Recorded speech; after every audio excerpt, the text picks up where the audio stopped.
നീലിയാർകോട്ടം കാവ് കണ്ണൂർ ജില്ലയിലെ ധർമ്മശാലയ്ക്കടുത്ത് മാങ്ങാട്ടുപറമ്പിൽ സ്ഥിതി ചെയ്യുന്നതും കുലാല സമുദായത്തിൽപ്പെട്ട ചെറിയ വീട് കുടുംബക്കാരുടെ ഉടമസ്ഥതയിലുള്ളതുമായ 20ഓളം ഏക്കർ വിസ്തീർണമുള്ള ഒരു കാവാണ് നീലിയാർകോട്ടം. ചെമ്പടിച്ച് ശീവോട് ഓടിട്ട മാടവെന്നാണ് ആദരിക്കുന്ന കാട് മറക്കുമല്ലോ. എത്ര വലുതായിരിക്കുന്ന ക്ഷേത്രം നിങ്ങൾക്കുണ്ടെങ്കിലും നിന്റെ ആത്മക്ഷേത്രം ശുദ്ധീകരിക്കുക.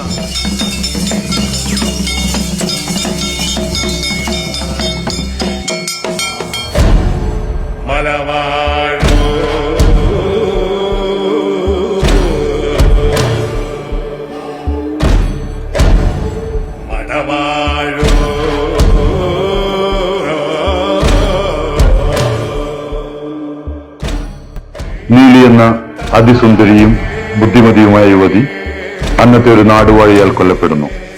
പിന്നീട് അവർ ശത്രുക്കൾക്ക് രക്തദാഹിയായ രക്ഷസായി മാറുന്നു.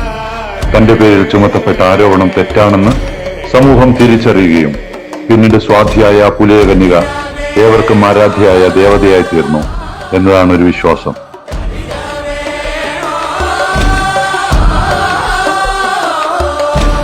പല സ്ഥലത്ത് കാണും. വളപട്ടണം കടവ് കടന്ന കളരിയാൽ ഭഗവതിയായിട്ട്, ഇക്കരെ വന്നാൽ മാടായിക്കാവിലെ ചെരുവറുകാട്ട് ഭഗവതിയായിട്ട്, ഇവിടെ കോലൻ തികഞ്ഞ മാതാവായിട്ട്.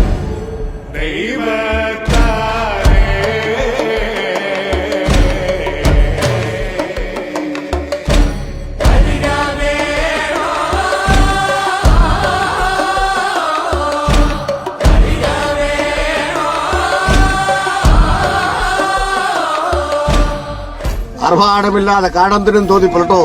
ഭൂലോകം, ഭൂവർലോകം, നീർലോകം, അങ്ങനെ 14 ലോകത്തിൽ നിറഞ്ഞിരിക്കുന്ന വസ്തുവാണ് ഞാൻ.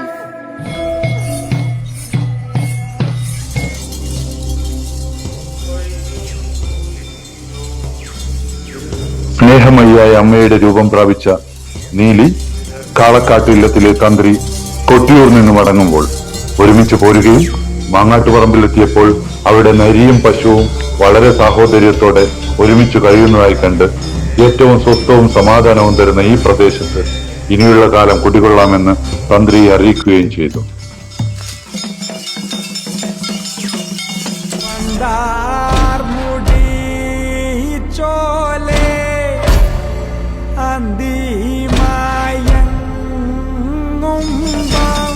അതിന് പ്രകാരം തന്ത്രി നീലിയമ്മയെ അവിടെ പ്രതിഷ്ഠിച്ച് ആരാധന തുടങ്ങിയെന്നതാണ് വേറൊരു ഐതിഹ്യം.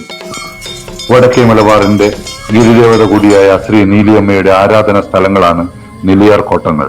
സാധാരണ ക്ഷേത്രങ്ങളിൽ നിന്ന് വ്യത്യസ്തമായി വലിയ കെട്ടിടങ്ങളോ മതിൽക്കെട്ടുകളോ ഇല്ലാതെ കാവിന്റെ പശ്ചാത്തലത്തിലാണ് ഈ കോട്ടം സ്ഥിതി ചെയ്യുന്നത്.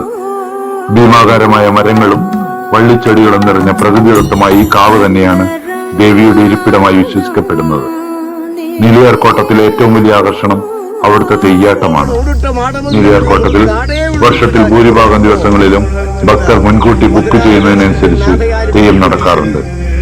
പീഠത്തിൽ ഇരിക്കുന്ന ഭഗവതിയുടെ തെയ്യം വളരെ ശാന്തവും എന്നാൽ ഗാംഭീര്യമുള്ളതുമായ കാഴ്ചയാണ്. വലിയ മുടിയും ആകർഷകമായ വേഷവിധാനങ്ങളും ഈ തെയ്യത്തിന്റെ പ്രത്യേകതയാണ്.